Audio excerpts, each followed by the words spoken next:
మీతో చాలా ఇంపార్టెంట్ విషయం షేర్ చేసుకోవాలి. నా దగ్గరికి ఇప్పుడే ఒక అత్తగారు వచ్చారు వాళ్ళ కోడల్ని తీసుకుని.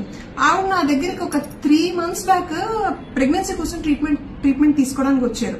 మళ్ళీ ఇప్పుడు 3 months తర్వాత నా దగ్గరకు వచ్చారు.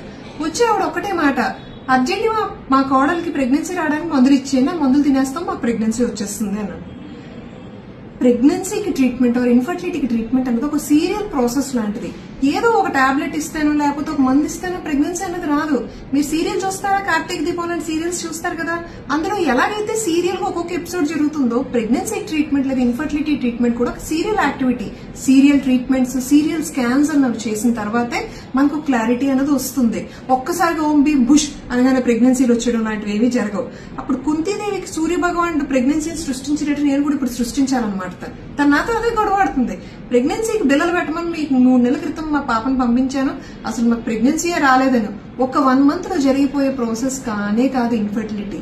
ఇన్ఫర్టిలిటీ అంటే మీ గైనకాలజిస్ట్ అండ్ మీరు కూడా కొన్ని నెలల పాటు జర్నీ చేస్తూ రావాలి. ఎంతో మంది పిల్లలు లేని వాళ్ళు ఉన్నారు. ఇలాగ టాబ్లెట్లు ఏమో ఒక్కసారిగా టాబ్లెట్లు పెడితే ప్రెగ్నెన్సీ వచ్చేపాటికి ఎందుకని ఇన్ని ఇన్ఫర్టిలిటీ సెంటర్స్ ఉంటాయి, ఎందుకని ఇంతమంది డాక్టర్ ఇన్ఫర్టిలిటీ ఫెలోషిప్స్ చేస్తున్నారు, ఇంత చదువుకుంటున్నారు, ఇన్ని టెక్నాలజీస్ వస్తున్నాయి. సో పేషెన్స్ అనేది చాలా చాలా ఇంపార్టెంట్. మీరు అండ్ మీ డాక్టర్ కలిసి ట్రావెల్ చేయాల్సిన process infertility treatment. Hope this helps. Thank you.